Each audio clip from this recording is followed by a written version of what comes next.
Tem gente que pegou um enxame há 8 anos atrás, ainda é a mesma cera da captura, nunca trocou. Você está pensando que a rainha está usando, é? Olha os meninos rindo ali, olha. Na certa, eles conhecem uns os outros, aí diz, as minhas estão lá desse jeito. E aí, a rainha tem um espaço limitado, porque não usa, ou porque você usou a cera errada, não trocou. O que é que acontece? Mais enxameações. Entra o verão com a população mais fraca. Perde o enxame, falta de xarope, falta de soja. É uma ova. O problema veio desde aqui. Um dos. Cutuque aí, por favor.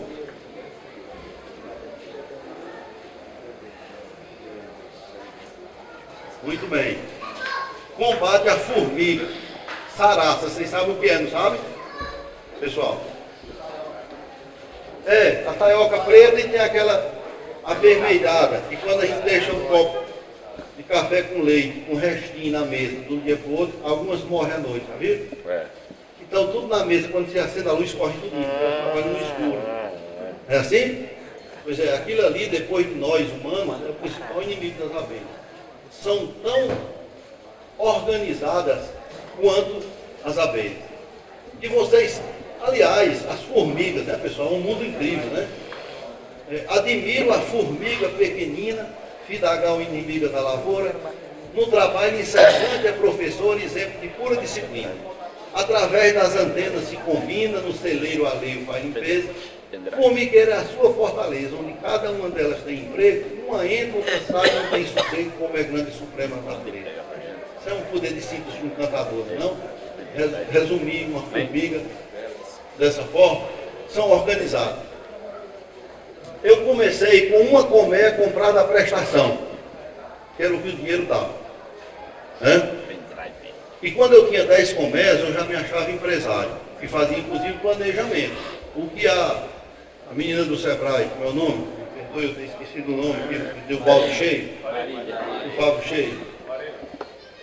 Se a gente não se profissionalizar também nos nossos controles, no nosso planejamento, a gente não chega muito a lugar nenhum não, sabe?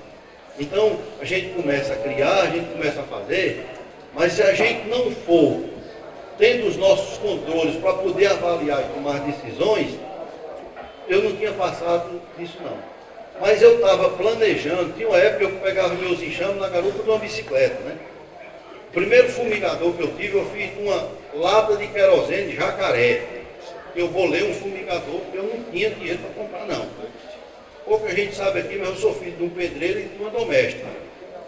O 16º, de uma família de 17, viu? Não é? Tem um bocado de suor no meio dessa história. Então, eu fazendo o planejamento, Pedro, 10 comércios. Quando eu cheguei no Apiara, a Saraça tinha matado os 7. Tinha botado para ir embora. Eu digo, acabou o homem. Eu digo, rapaz, eu vou dar um jeito nessa Saraça. Aí peguei lata de goiabada, que nessa época vinha em lata, não era plástico não. Era latinha. Era um cavalete que eu usava com 4 pés, botei água, botei os 4 pés da ficha dentro e ia para lá olhar. Foi a desgraça, vem de noite e começa a jogar pauzinho, faz a ponte e subia e atacava. Aí eu furei as latas, inverti, meti e passei graxa embaixo. Se um capim crescer e encostar em cima e fizer a ponte, você precisa ver o carreirão subindo. Mas não precisa disso não, basta uma pequena chuva, que a gota d'água bate na areia, prega na graxa, a graxa resseca, elas passam por cima e atacam. Aí eu peguei um saiotezinho de alumínio, virei as portas para dentro e botava o óleo. Não quero ver elas passar agora. Elas vêm por cima das juremas, chegam em cima da colmeia, se agarram na outra, feito um cordão, cai em cima, entre a tampa interna e a super tampa, viu? Elas se desenvolvem para poder atacar o enxame. Eu digo, mas rapaz, não é possível, eu vou ter que partir para um controle biológico. Aí, vocês sabem o que é cururu? Sapo grande, a gente chama de cururu, aqueles teitei, não tem uns bem truncados. Eu digo, rapaz, eu vou amarrar os sapos nos pés dessas colmeias E o que passar aqui de bicho vivo, eles comem. Pois sapo não come saraça, não. Depois foi que eu fui estudar, é o ácido fórmico, que ele sente e não come. Elas passavam por cima dos cururus. Agora, ridículo é quando eu ia fazer as revisões, e eu pegava esses sapos amarrados pela cintura, com barbante, e amarrava num tronco de pereiro, porque cai muita abelha. Se eu deixasse lá, vocês sabem quantas abelhas um sapo come por dia? Do amanhecer ao anoitecer? 804, porque eu sentei e contei.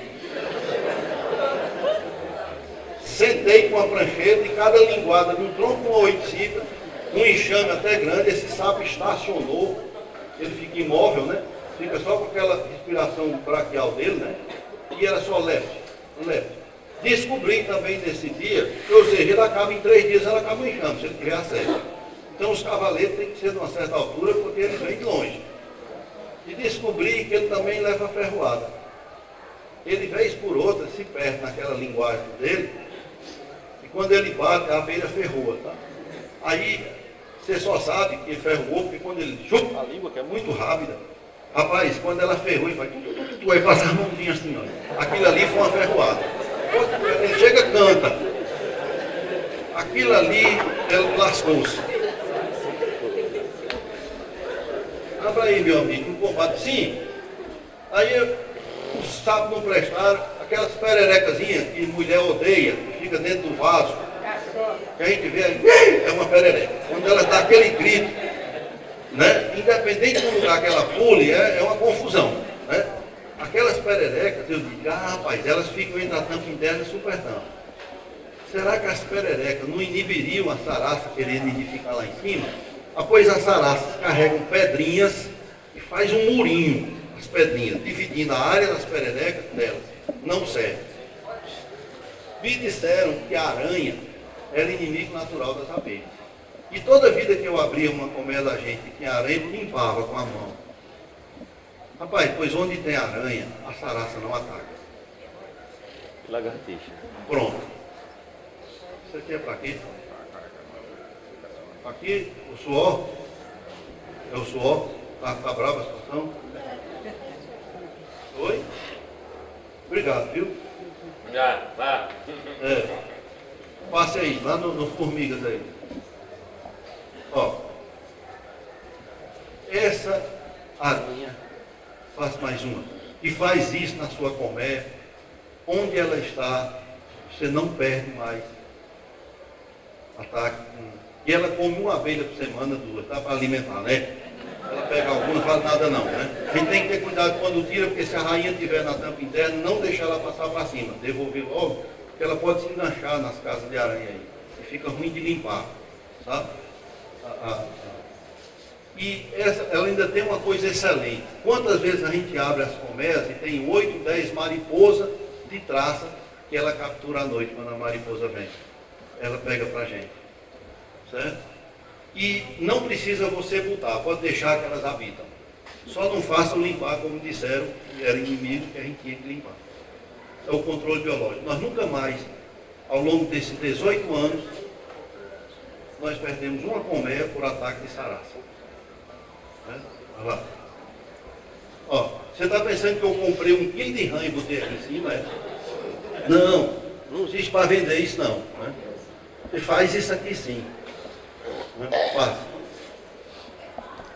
Um cavalete que também dificultasse o ataque no alvado, não era nem de ficar em cima. Né? Que é esse camarada aqui que é feito de coroa de moto com 4 hastezinhas, um ferro 5/8 aqui. Passe aí, que a gente pega e bota. Está aqui ele, ó. Você pega um cano de 6 metros de 100 milímetros, corta em 6 pedaços, 8 pedaços de 75 centímetros, abre ele longitudinalmente, você tem as formas. Você cava com boca de lobo no chão, pega um saco de cimento, 2 de areia, 2 de brita zero, faz a argamassa, bota dentro. Quando tiver molhado ainda, você pega 5 centímetros desse canozinho de esgoto, bota 3 e fica 2 fora, e bota esse conduíte de 18 centímetros e empurra aqui dentro. e faz esse pequeno tanque, onde você bota óleo. Entenderam? A saraça não passa. Mas se a abelha cair, passe aí. Pronto. Vocês estão vendo essa coisa verde? É um fundo de garrafa PET de 2 litros que a gente fura e ele faz essa campânulazinha aqui que as abelhas não caem dentro. Fica a 2 centímetros do cavalete, nem sobe cupim e nem saraça nas colmeias. Só isso. Tá certo? E eles são muito resistentes. Ele aguenta 2 ninhos para divisão e às vezes 2 melgueiras não quebram. Passa aí. E nós temos um bocado de colmeias hoje nesses cavaletes.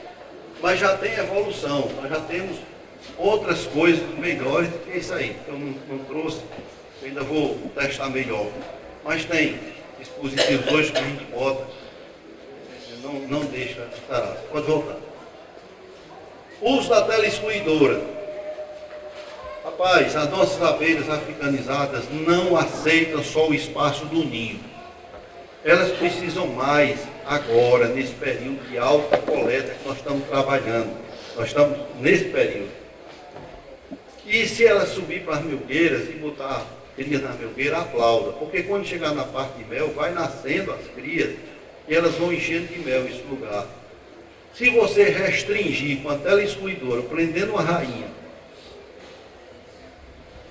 no ninho da colmeia, ela enxameia 3 vezes mais do que se tivesse a tela. Eu já tive 200 telescuidoras e há muito tempo eu passei a avaliar o desgaste no corpo da abelha, tentando subir, passar e descer com a telescuidora. A vida útil das abelhas, quer ver, vocês marquem em comércio. Basta marcar 20 abelhas em comércio com tela e 20 sem tela. Tá certo? Você espera o nascimento, captura e marca. E conte a partir daí quantos dias você ainda encontra essas abelhas na sua colmeia, para você ver que uma desaparece, outra ainda fica. Porque a vida útil dessas abelhas, elas diminuem no momento em que há um esforço para passar. Na época que tem zangões, os zangões tentam ir para as melgueiras e engancham as cabeças. Você abre uma tela excluidora, tem centenas e centenas de botõezinhos, que são as cabeças dos zangões que as abelhas cortaram o corpo, tiraram, mas as cabecinhas ficam em cima. Fora quando você vai mexer, que vai ter que ir ao ninho, muitas vezes quando você bota a tela, as melgueiras aqui na frente, a rainha sai pelo alvado e entra nas melgueiras. Aí você bota a tela e você prende a rainha nas melgueiras. Não use a tela excluidora se eu vou produzir rainhas, por pseudo-orfanação, eu preciso delas, porque eu quero isolar a rainha num certo ponto. Mas são estruturas de subutilização. Para o fim da abelha europeia, dá certo. A abelha africanizada não vai não. Ela enxameia mais vezes porque ela restringe espaço. Restringir o espaço, você sabe, diminui, o número de crias aumenta, não tem larva de ovos, o controle químico desaparece, as abelhas se preparam para enxamear. Tampa interna, eu falo sobre ela mais para frente. Vai aqui na outra. Na autoprodução, né? Lá no autoprodução, Zezinho. Você presta atenção no serviço, rapaz. Ó, é nesse período, desses 90 dias, que a gente multiplica os enxames. Vai no botãozinho de multiplicação. Passa. Rapaz, como é o raciocínio? Pessoal, é fácil a gente conseguir os enxames que a gente precisa. Às vezes, para começar uma criação, você compra 30 colmeias, é fácil arranjar 30 enxames. Não. Vocês já viram que a gente perde todo ano enxames? Olha, se Jesus Cristo descer para criar abelhas, ele vai perder enxames por ano. Porque ele não vai interferir numa seleção natural que acontece com as abelhas, que uma parte dessa população sucumbe todo ano, dando lugar a uma nova. Então, se a gente perde até 20% dos enxames por ano, está normal. A partir daí tem erro de manejo. Então, todo ano a gente perde sim. E eu adianto para vocês, a apicultura hoje, você tem duas grandes visões. Uma, diminua suas perdas por ano. Não perca mais de 20%. A segunda, recupere rápido. E aqui as divisões de famílias, passei aí. Escuta, isca, que a gente arma, né? A gente tem armas isca, né, tal. Aí, você já viu como é ruim, às vezes, pegar um enxame, botar dentro de uma colmeia, e que se você não tiver jeito, tem uma parte que ainda vai embora, quando você captura. Tem um sofrimento, não tem? Porque tem enxame que dá trabalho, né? Mas, passe aí. As iscas. As iscas é o seguinte, você arma um monte de isca. Aí eu pergunto, será que os enxames vêm? Não, todo ano vem. Ano passado veio? Não. Então, será que vem? Quando é que ele vem? Muitas vezes ele chega que a safra já está passando. Aí você pega o enxame para desenvolver e entra um período de dificuldade. Quando chega lá embaixo, aqueles 60 dias críticos, aí você perde. Você sofreu com ele o verão todinho e vai perder lá naquela fase, né? O tamanho desse enxame compensa ficar com essa família. Ela vai lhe dar uma melgueira de mel. Compensa ficar com essa família.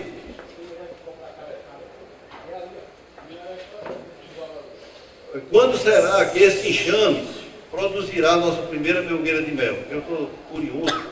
O negócio ali é pegar enxame. Eu estou doido para saber o passa aí. Vocês viram que é um negócio de enxame? Isso aqui vocês sabem, né? Divisão de família é quando um eu faço duas. A multiplicação é quando de uma eu faço mais que uma. Certo? É o que eu chamo de multiplicar. Então, são várias vezes. Vá. Rapaz, aí tem um problema. Passa, pode passar isso aí. A melhor época, passa. Aqui, quando nós estamos trabalhando, no período de alta coleta. Vá. Pronto. Escute, o método que nós aprendemos. Passe aí. Vá. Eu tenho uma colmeia cheia de abelhas, levo o outro com fundo, com cera alveolada. Vá apertando aí, vá. Vá. Então, a gente pega os quadros, com cria, vai passando. Pode ir, pode apertando. Isso, ó. Você vai colocando cera e trazendo lá. Se você encontrar a rainha, volta. Passa agora. Se você encontrar a rainha, quem sai é o que vai com a rainha. Você está simulando a enxameação, concorda? Quem fica é o sem rainha, porque vem até as campeiras dele. Só que, passa aí. O problema é o seguinte, peraí. Vai nascer uma rainha, se ela pegar um ovo que acabou de ser posto, vai nascer com 15, 16 dias. Essa rainha tem até 12 dias para realizar um voo nupcial. Se ela não for fecundada nesses 12 dias, ela não vinga, ela encrua. Ela não será uma reprodutora. Tá certo? Ela volta tão nervosa, eu já peguei rainhas vindo do campo, depois do desmantelo que houve lá por cima. Ela chega tão nervosa, que ela chega a botar ovos na mão da gente. Nervosismo, solta. Então ela leva 2 dias para adquirir o jeitão que está codificado e começar uma postura bacana. Certo? O nascimento desse ovo que ela botou hoje, vai nascer uma operária só daqui a 21 dias.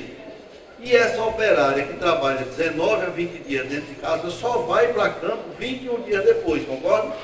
Ou seja, você tem 72 dias. O que é que acontece para sair dele? Rapaz, a safra já passou, rapaz. Então as pessoas relutavam em dividir os enxames dessa forma, porque isso acontecia muito. Primeiro as pessoas não sabiam a época de fazer. E quando faziam, você às vezes tinha a eliminação dos dois. Vá. Quando a gente notou, né? Vá, pode passar. Quando a gente notou que a abelha detesta coisa desorganizada, foi o que nós fizemos. Pegamos aquela mesma colmeia cheia de abelha, pegamos um ninho com os favos, vá. Tá vendo? Isso aqui está tudo com cera. Isso aqui tudo com abelhas e cera e tudo, vá. E vamos fazendo a mesma coisa que nós fizemos no outro. Tá vendo? Pronto. E é só pegar um e botar em cima do outro.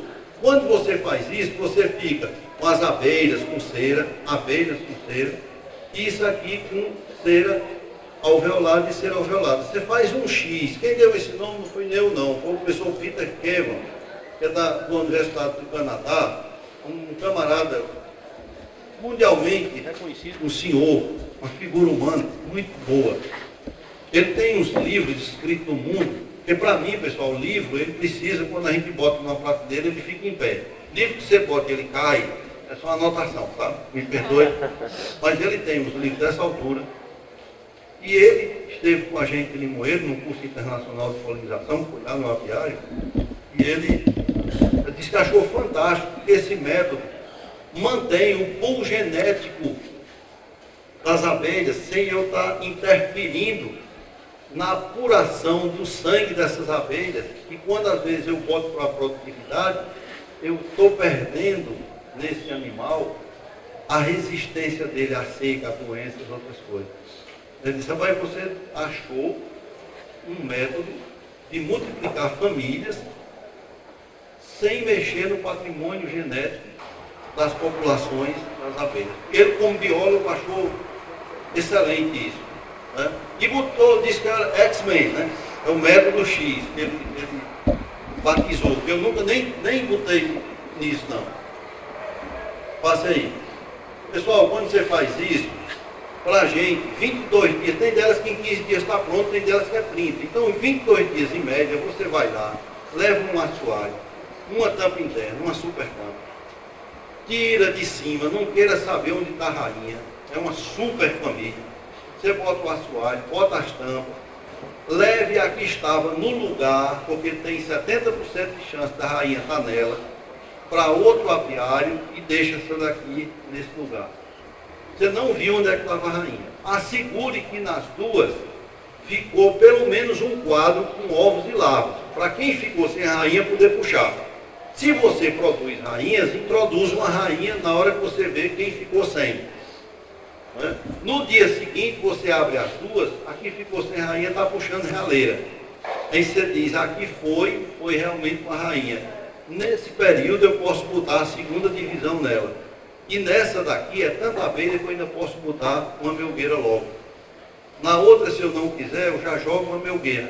É tanta abelha que vai dar tempo de puxar a rainha e ainda puxar a melgueira e começar a encher de mel. A gente não perde tempo. Além de poder selecionar as melhores famílias, além de já ter uma colmeia nova com 10 quadros puxados. Concordo? Passa para frente aí. Se encontrar a rainha, ela que sai, quando chega lá no canto, você já bota outra divisão e pronto. Pode tirar, isso aí eu já disse tudinho. Eu estou só querendo correr porque o pessoal está cansado. Ei, nós não temos 90 dias para fazer isso? Pois, olha isso aqui comigo. Espera aí, rapaz. Espera aí. Olha, eu tinha a colmeia A, eu preparei a divisão com a B em cima. 22 dias depois, agora vai lá. Pronto. 22 dias depois, a A continuou com a rainha, eu peguei e botei uma C em cima. Dividi de novo. E a B ficou sem rainha, eu botei uma melgueira de mel. Olha lá. 22 dias depois, a B já criou rainha, porque são 22 dias, ela nasce com 16, ela já estava com a postura. Eu monto a divisão nela, com a D, e subo a melgueira lá para cima. A C eu tirei de cima, boto uma melgueira. A A continua com a rainha, eu botei a E. Lá mais 22 dias. Tiro a D de cima. Essa já criou rainha, ficou com a melgueira. Botei outra aqui, né? Essa daqui criou rainha, eu boto a melgueira. A E foi dividida, estava sem rainha, eu deixei só a melgueira. E a A continuou com a rainha, eu deixei aqui. Passa aí. Isso quer dizer o seguinte, ó. Quantas vezes em 66 dias, se a gente prestar atenção, da colmeia A, nós tivemos a B, a C, a D, a E e mais 5 melgueiras. E as 5 colmeias produzem os 40 quilos de mel ano. É só saber fazer na época certa, a sua cera está certa, um espaço, você não perder o tempo, você fazer suas revisões. A gente não dá nem manejo, cara. A gente quer achar que os milagres para resolver, né?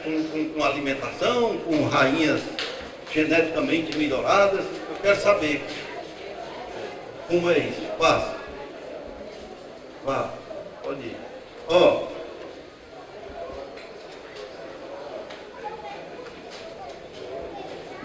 Um ano como esse, de vocês aqui, o inverno tardou a começar, não foi? Foi. Nós não vamos ter um período muito longo. Então o X não é o mais indicado. Cadê o rapaz de Sergipe? Acordo? Quantas colmeias ele tem com a B? 250 habinados. É mais 300. É 300. Mais 300 colmeias. Aquele rapaz, eu disse para ele, você quer botar mais 90 famílias agora? Em 15, 20 dias você tem mais 90 enxames lá. Aí ele olhou e disse, como é isso? Eu disse, você vai preparar isso aqui, ó. Passa aí. Você vai para um apiário seu, leva uma colmeia com assoalho, 10 placas de cera. Você abre uma colmeia, uma aqui, aperta aí. Você troca, peraí. Você leva com abelha, alimento, esses 2 quadros aqui para dentro. E bota os de 2 ceras no meio, não é aqui não. Você bota no meio para a rainha começar logo, assim que elas trabalharem, ela fazer postura. Concorda que essa abelha aqui está ganhando espaço? Essa ganhou os 2 quadros com abelha e tudo. Bote fumaça na segunda, pode vir agora. Tá vendo? Essa daqui veio para cá, perto de novo. Pronto, aqui é. Na segunda, você já botou fumaça, você tira o terceiro e o quarto quadro. Vai lá, Rony, tá vendo? E botou para lá com abelha, com tudo. Não brigam não, viu? Não se preocupe não, pode ir botando fumaça que vai se misturando os cheiros, que elas não brigam. Aí você traga essa colmeia para cá. Isso, aperta de novo. E pega os 2 do meio e leva para cá. Vai lá. Beleza, né? Eu tenho crias abertas, crias fechadas e alimento. Falta campeiras para completar o ciclo. O que é que eu faço? Eu pego essa colmeia, apertei aí. E levo essa colmeia para outro canto e boto essa daqui no lugar. Vá. Entenderam? Aperta de novo. Eu ganhei as campeiras dessa aqui. A colmeia 3, além de doar 2 quadros, ganhou. Emprestou as campeiras dela que estão chegando. Pessoal, de cada 100 famílias, vingam 96. Nós fizemos várias baterias dessas divisões de 100 colmeias, e de cada 100, em média, vingam 96. Então, se o cara tem 300 enxames, ele pode fazer 100 divisões, não pode? E que ele não perde a força das que foram divididas, o tempo é de imediato, e se ele tiver as rainhas em realeiras para botar aí dentro, meu amigo, aí é a sopa no mel, porque elas nascem de imediato e faz o que fez naquele cajueirinho que eu mostrei aquela postura, certo?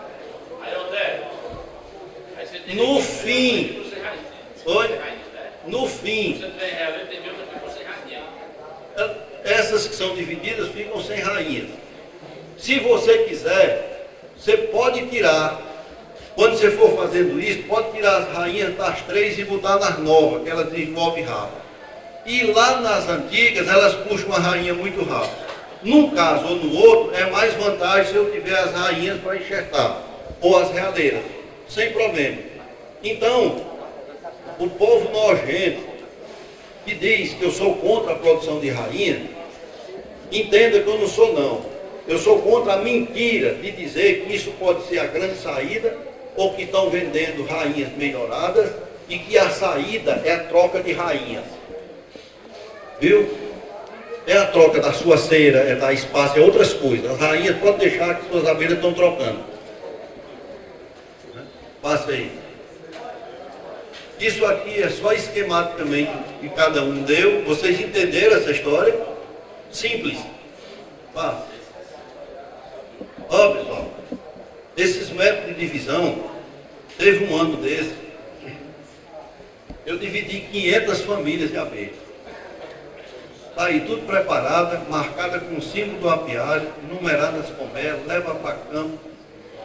Vocês já imaginaram o que é colocar para funcionar 500 colmeias, sem gastar um centavo, capturando enxame, de imediato, e você ter 500 unidades produzindo 53 quilos de mel, que elas me deram. Né? Quantas toneladas?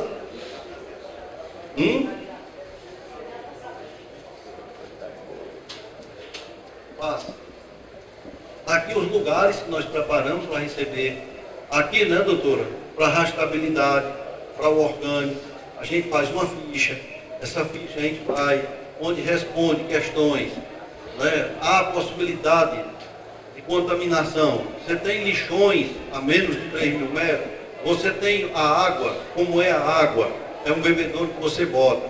Você preenche uma firma, você tem o atestado que você está colocando num lugar sem perigo de contaminação, sem risco para a população, sem nada. A gente vai começando o histórico desse novo lugar. Passa.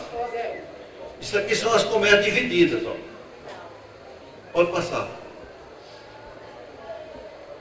O quê? Alguém dizendo que pode. Pessoal, porque se eu abrir para perguntas, no final. Peraí. Eu não sou contra. Você não deve desistir de ter um número de comércio excedente. Você armar suas iscas, não. Pode armar. Tá certo? O que eu digo para vocês é que não é mais racional quem tem 50, 80, 100 comércios, 200, ficar dependendo dessa prática. Entenderam? Não é mais se eu posso das minhas, nesse período, multiplicar por 2 vezes, por 3 vezes e povoar tudo. Então você tem 150 comércios e perde 20%, 20 vezes 2 vezes 15, cara, você perde 30 enxame. Minha gente, quando está alagada, a gente recupera, não é não? Não dá. Isso aqui, todo produtor pode fazer, pessoal, faça o dever de casa.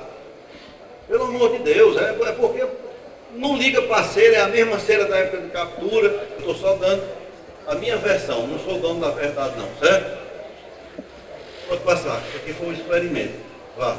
Quando a gente colocar a primeira melgueira de mel, tem gente que pega um enxame grande no verão, aí joga uma melgueira em cima, não tem flor, é só aumentar espaço para a abelha controlar a temperatura, sacrificar o enxame. A gente bota a melgueira na época certa, na época da chuva, ele é o mesmo apiário, vocês estão vendo? Aqui é quando está no período seco, aqui é quando chove, né? Vá. Quando você tem muito forte, isso aqui nesse período, nós pegamos esse enxame aqui, ele vai levar a primeira melgueira. Tem enxame que a gente divide, monta a divisão no dia da captura, porque ele está aos 10 quadros de cria amarrado. Então a gente já monta uma divisão nele. Né? Um ninho desse aqui, que faltou foi espaço dentro para a gente botar as crias amarradas, é botar uma melgueira nele. Mas passei aí. Onde Odélio tem que esperar os 10 quadros estarem cheios para a gente botar a primeira melgueira? Não. Quando ele tiver com 8, tá vendo? Você pega esses 2 quadros da extremidade e você joga no centro dessa forma. Não bota intercalado não. Quando você quebra o enxame em 2, dessa forma aqui, com a cera alveolada, elas puxam mais rápido para restaurar aqui a homeostase do ninho, do que se você botar assim, ou se você deixar desse jeito aqui, elas vão puxar e botar só o mel. E eu quero é crias aqui. Passa. Aí vai aparecer um X, eu já apontei qual é. Mas aí, essas melgueiras que a gente coloca, a gente observa na natureza que os favos das laterais de uma colônia de abelhas, eles são sempre mais finos do que o do centro. Porque são favos de proteção. Numa melgueira, isso também acontece. Os favos das laterais são sempre mais magros do que os do centro. E clica aqui, por favor. A gente fez um experimento, porque vem um italiano, nos convênios com a universidade, aí o Breno me pediu para fazer o estágio dele lá, e que eu arranjasse um jeito de fazer um trabalho científico, para quando ele fosse apresentar, ver que a gente trabalhava com... E eu resolvi cientificar uma coisa que na realidade a gente já fazia. Que foi o quê? Provar isso. Que que é que acontece se eu pegar os 4 quadros do centro, e levar 2 para um lado, e trouxer os 2 da esquina, botar no lado dele, e os 2 outros levar para o outro lado e trazer para dentro? Inverter centro-lateralmente os favos do centro. Primeiro, os favos das laterais numa melgueira são mesmo mais finos que o do centro. Eu tinha que provar isso, né? E depois eu invertendo, será que eu uniformizo a espessura, a quantidade de mel que ele tem? Passe aí. A gente recebeu esse rapaz lá, ficou fácil. São as hipóteses que a gente lançou, vá. Pode ir. Pode ir, certo? Só... Pronto, o italiano é esse rapaz aqui, o Francesco. Estava numerando as melgueiras com inversão, sem inversão, pegamos um apiário que a gente tinha, jogamos as melgueiras, ficamos dando manutenção nelas aqui. Quando elas começam a puxar, pessoal, do centro para as bordas. Quando elas vão puxando, tem uma hora que elas começam a opercular os 4 do centro. Nessa hora, ela disse para mim o seguinte: a minha bitola é essa aqui, eu não aumento mais que isso. É hora de você pegar os 2, levar lá para a esquina, trazer os da esquina e botar no centro. Pega os outros 2, leva para a esquina e traz. Elas vão ler um quadro que era da lateral, como fosse um quadro de centro agora, concorda? E elas vão puxar da largura de um favo de centro. Deixa que os de lá da lateral já estão bitolados, que é daquele jeito, e elas vão descer daquele jeito. Porque ela foi quem disse que era daquela largura. Entenderam? Passa. Recebemos, pode ir. Aqui era ele medindo com um paquímetro em 3 partes dos 4 para saber se uma melgueira normal, sem inversão, se os favos das laterais eram bem mais estreitos ou não. Pode ir, não vá no hiperlink não. Passa.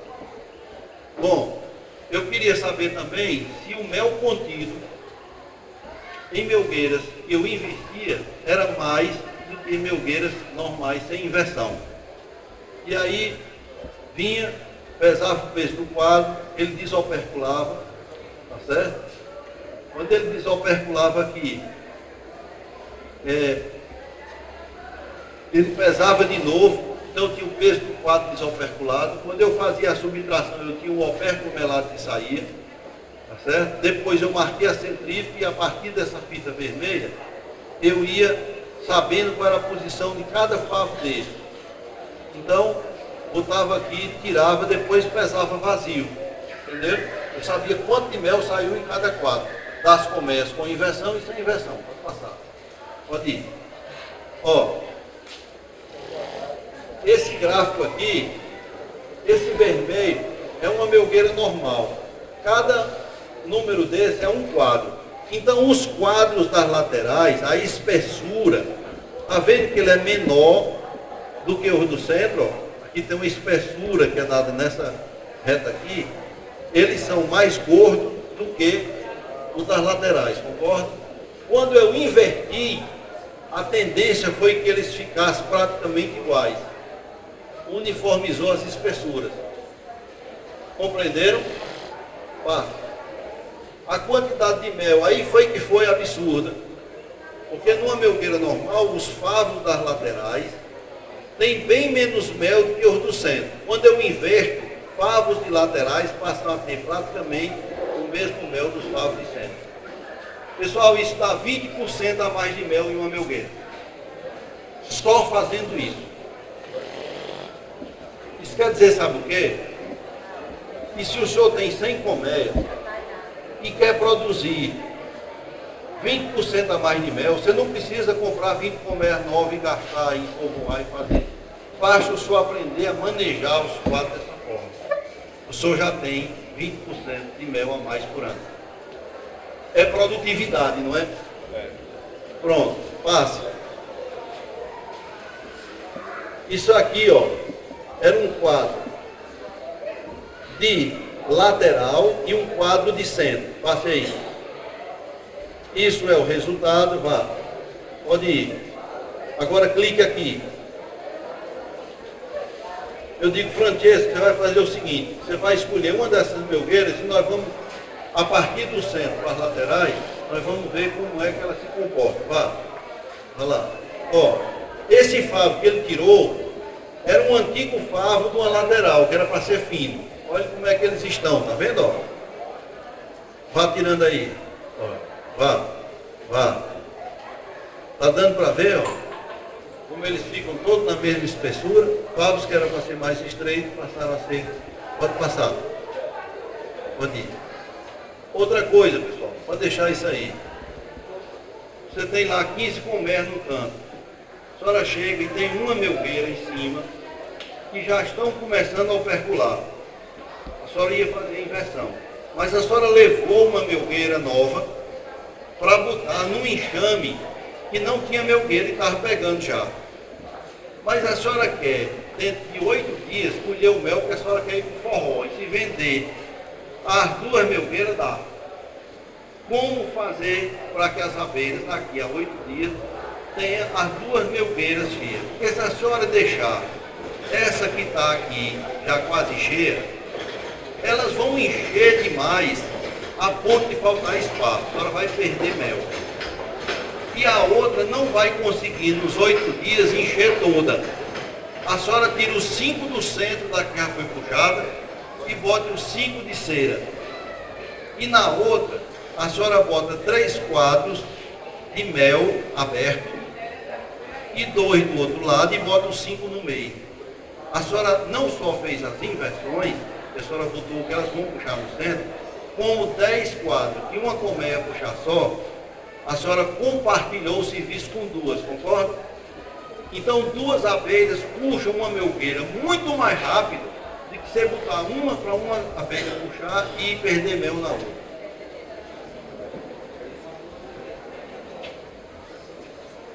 Isso faz a gente, no lugar de colher 3 vezes no ano, colher 4. Esse manejo de como colocar essas melgueiras. 4. Se eu tinha 3 colheitas, se eu tenho mais uma, eu tenho 33% a mais, concorda? Eu tenho 1/3 a mais. Some com 20, você tem 50% a mais de produtividade numa colmeia, manejando melgueiras. Passe aí. Isso que eu estou falando é o que vocês estão vendo. Vou passar.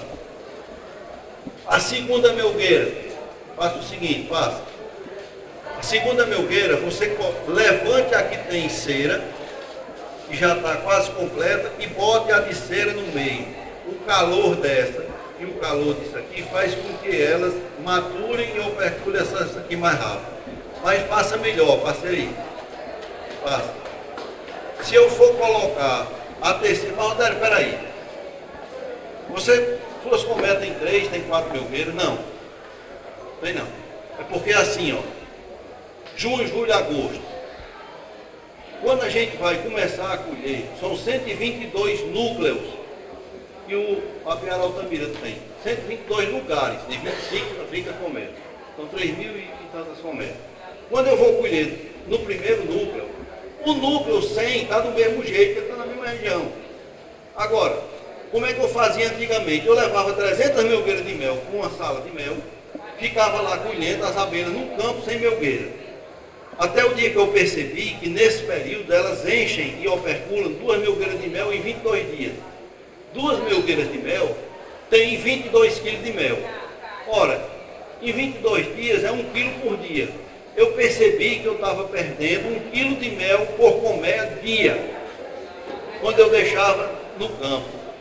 Então hoje a gente colhe a 100, 120 melgueiras, que é o que a gente consegue desopercular e devolver no mesmo dia. E o núcleo 12, 14, 50, vai uma equipe na frente olhando quem precisa da terceira melgueira. E até da 4ª, Mário.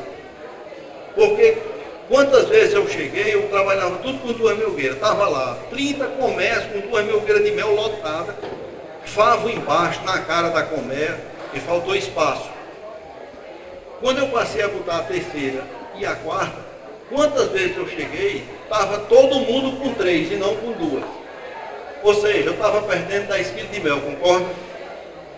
Então, a terceira e 4ª melgueira é uma decisão de administração em cima da biologia da abelha. Não é que as comércios precisem de 3, de 4 melgueiras. Porque quem eu devolvi primeiro ficou só com uma por enquanto. E eu aproveito essas para ir botando em cima das outras na frente, entenderam?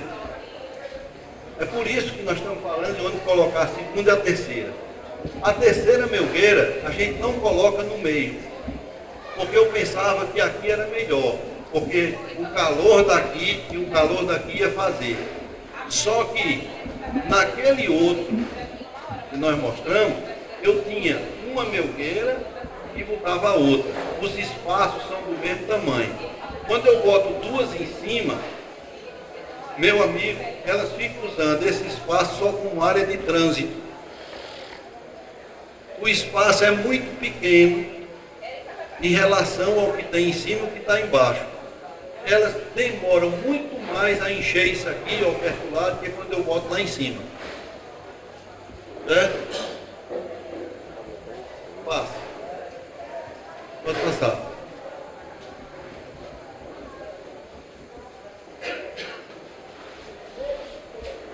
Colmeias, quando chega o final, a gente deixa tudo só com a melgueira.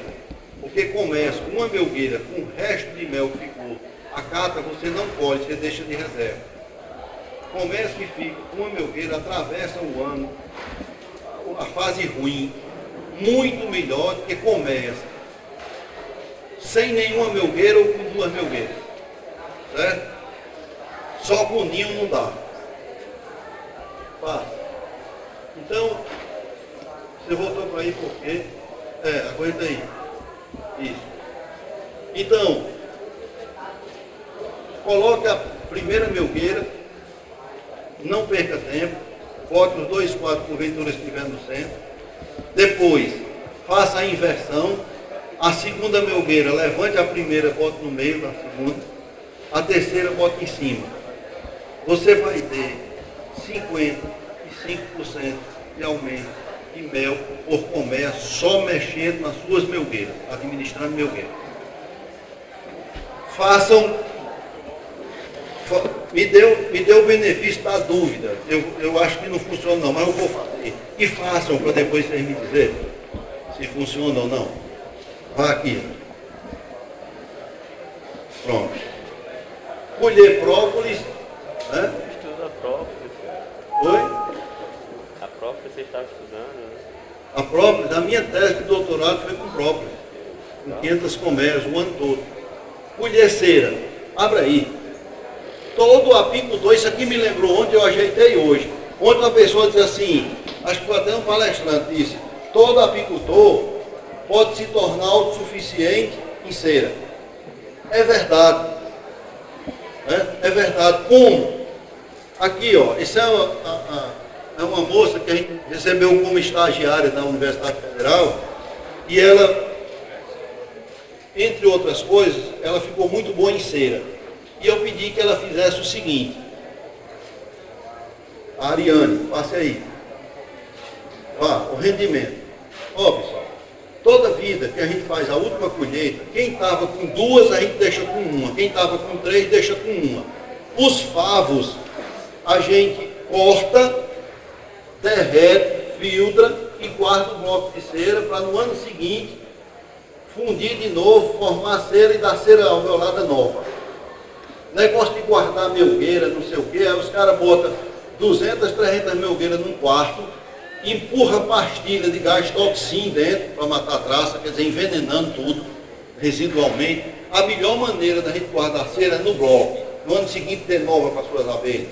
Se você faz certo e sério, que você troca a cera do ninho, aquela cera de ninho você corte, faça o bloco dele separado dos favos velhos. São os melhores, a melhor cera que uma abelha pode lidar é a cera de quadros velhos.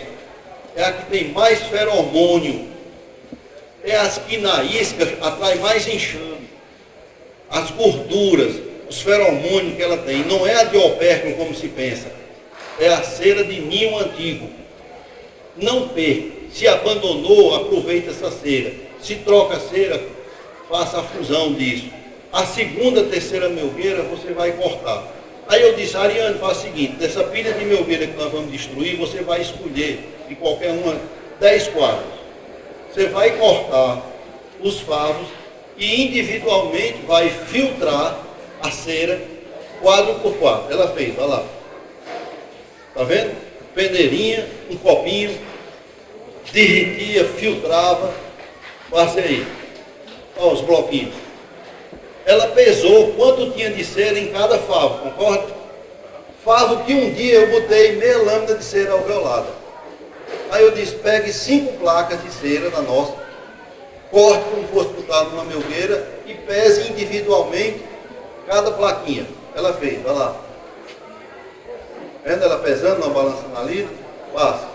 Pessoal, você deu uma plaquinha de cera e a abelha devolveu quase 2. O rendimento é de 97%. Então, vocês concordam que a gente pode se tornar autossuficiente? Porque todo ano eu estou dando X e ela está me dando quase o dobro. E aí não está computado o opérculo de 4 colheitas que nós tiramos desse favo. Não está computado a cera velha de ninho que a gente troca. Então, é por isso que vocês, várias turmas, já andaram na minha unidade de cera e tem 3, 4 mil quilos de cera lá dentro, guardado. Nossa, orgânica. Né? Ou quem foi e não viu isso? Houve um ano que eu produzi e comercializei 11 mil quilos de cera alveolada, de produção própria. Todinha em cima de manejo, nenhuma para produção de cera. Manejando como é para ser tudo. Entenderam a história? Passa. Ganhei tanto dinheiro, velho, com essa cera, que vocês nem, eu vou nem dizer para eles não ficarem babando. Né? Volta lá. Por isso que eu falo que todo apicultor, obrigado, todo apicultor pode sim se tornar autossuficiente de cera. Melhor ainda, a confiança de que a cera é boa, porque é sua. Porque, como eu disse, se eu quiser, eu acabo o apiário de vocês pela cera. Aqui vem de lascar, né? Porque aqui é o período mais crítico do ano. E do crítico ainda tem 2 meses ali que são de lascar. Aperta ali embaixo. Pronto. Eu chamo de manejo avançado. E na balança dos manejos do período seco e chuvoso, meus amigos, o que pesa mesmo, os apicultores bons, os caras, são os que sabem manejar no período crítico. Qualquer um de vocês, se eu entregar um conjunto de colmeia no período chuvoso, vocês produzem mel. Agora, os melhores vão passar o verão, sair de janeiro, findar dezembro, perdendo no máximo 20% dos enxames. Esses são os caras que sabem não perder enxames ou minimizar as perdas, que sabem recuperar rapidamente, para ter as suas unidades produtivas plenas no ano seguinte, dando o retorno que precisa. Eu estou falando que existem alguns pontos que nós temos que ver com os desafios. A água. Pessoal, tem gente que pensa, doutora Liz, eu quase morro de vergonha. Eu recebi uma autoridade que não era do Ministério, senão eu diria que era, mas de um Estado que tem um órgão de fiscalização e pediu, veio para o encontro em Fortaleza e pediu para ir a Limoeiro para eu recebê-lo. E eu não entendia por que é que ela me fazia tanta pergunta sobre a água. É? Aí eu notei, Reginaldo, que ela era só perguntando, mas essa água, você bota para as abelhas? Eu digo, você está tirando essa água de onde? Rapaz, até o momento de, doutor, a abelha precisa da água, porque a temperatura do nosso ambiente, quando sai de 34 a 36, sai desse intervalo para cima, as abelhas precisam refrigerar a colmeia, porque senão os ovos e as larvas que a rainha bota naquele dia não nascem. E se ela não nasce 21 dias depois, um grupo de abelhas que era para primeiro cuidar da faxina, depois alimentar lá, vai faltar, concorda? Porque é o ciclo natural dela, né? Se a gente deixa faltar água um dia no apiário, que elas estão acostumadas, fique certo que naquele dia, os ovos que aquela rainha está pondo, eles vão ter uma falha enorme de eclosão, por conta do não controle da temperatura. E você quebra todo o ciclo. 60 dias depois, você começa a perder enxames e acha que é porque faltou o alimento. Não, foi aquele 2 dias que você deixou faltar água. Eu digo, doutor, elas precisam, elas ingerem, botam na vesícula melífera, que é um tanque, chega na colmeia, regurgita no assoalho, um grupo de abelhas se dispõe para o fundo, outros de frente, agitam as asas, a água evapora o calor e as asas faz o vento circular e joga o calor para fora, a temperatura baixa. Aí quer dizer que as abelhas não usam água para fazer o mel, não? Ah, rapaz. Aí eu olhei e digo, como é, rapaz? Eu digo, doutora, não é assim, bota açúcar, aí bota água, aí mexe no tacho. A água que a abelha fisiológica bebe, ela tira da desidratação do néctar quando ela ingere, que ele vem com mais de 20% de umidade, ela vem expondo a língua em pleno voo para aquela gota de néctar, aquelas várias gotas de néctar começar a desidratar. Enzimas dentro dela começam a fazer a quebra do açúcar composto e a absorver uma parte da água que ela usa como água fisiológica. Aí ela diz, pois eu embarguei 5 projetos porque o pessoal estava dizendo que as abelhas deles estavam tirando a água de um açude. E eu vou pedir muito perdão a eles, porque eu pensava, Odélio, que era por isso. Que fazia parte da composição do mel. Não faz, pessoal. É para refrigerar a colmeia. Tá certo? É para refrigerar. Depois ela foi passar 15 dias lá com a gente. Aí ela conheceu as BPS, a BPCC, os controles, como é que a gente fazia. Ela foi, aí o estado dela hoje está despontando, né? Estão ajeitando as coisas lá, legal. Eu estou contando, não vou citar o nome, que eu sou nojento, às vezes cito, mas essa eu não vou não, porque era só porque eu não sabia. Passe. Nós estamos falando desse período. Água. Tipo de bebedouro. Passe aí. A gente usa um anel, um lavador, uma tela, um anel que hoje a gente bota de 400 a 500 litros d'água, que dá para 30 colmeias por 15 dias no verão. A gente chega e ainda tem uma mão de água nele todo. A gente pega, lava de 15 em 15 dias, abre e bota água nova. Eu podia colocar um tanque e botar 3.000 litros. Só que eu não quero isso. Algumas doenças de abelhas se propagam através da água. Então, eu fazer a limpeza do tanque e da água a cada 15 dias me força a ir ao apiário e evitar, nunca aconteceu, mas evitar que uma doença como a nosemose, que é a cólera das abelhas, que se transmite pelo nosema zambia, que é de reprodução da água, na água. Né? Esse, passe aí. Esse tipo de bebedouro nós testamos o tambor de ferro, testamos a bombona de plástico e testamos o anel de cimento. As abelhas só pegam o plástico. As abelhas só pegam o plástico. Não, só pegam o ferro quando o plástico e o cimento se acabam. Ela só pega água de plástico se o cimento estiver vazio.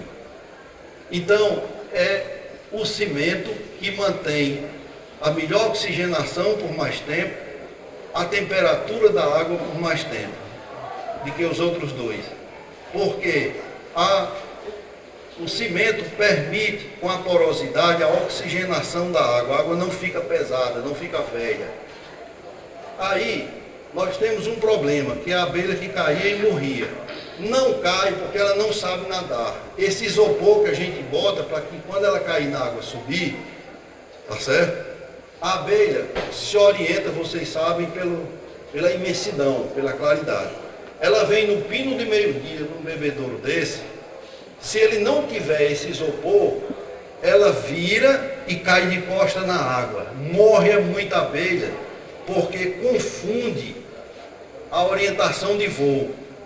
Então o isopor, além de permitir, se ela cair na água, sai mais fácil, diminui a evaporação dessa água e ainda evita que as abelhas morram também por essa falta. Olha, as colmeias, viu? Que tem as tampas de alumínio, que a gente tem todas nossas lá. Suje as tampas de alumínio, não bote o alumíniozinho brilhante. E se você quiser ver o que acontece, bote o brilhante e vá meio-dia e veja quantas abelhas caem de costa na tampa. Vocês viram uma coisa, que é o que eu estou dizendo. Certo?